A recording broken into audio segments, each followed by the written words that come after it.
So guys, this is the KKVITV or KK Vocation Institute. But here I'm training skills like panel beating and display, wiring, driving, mechanics, holding. That is for skills for training here. The lesson mechanics like that, but here I'm using Kisoga.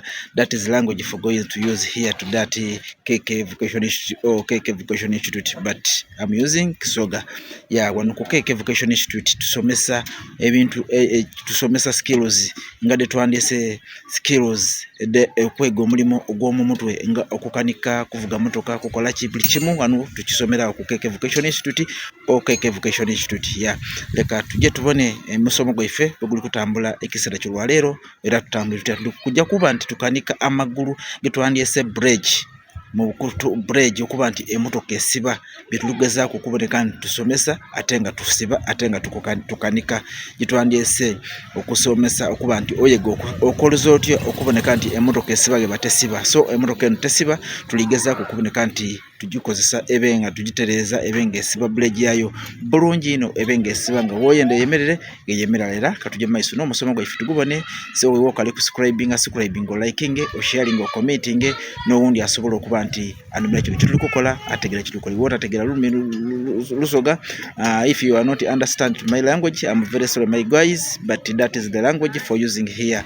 But subscribing, liking, sharing, committing to KK Vocation Institute or KKVITV. Thank you so much. Let me to see that lesson for running today.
video ikiwa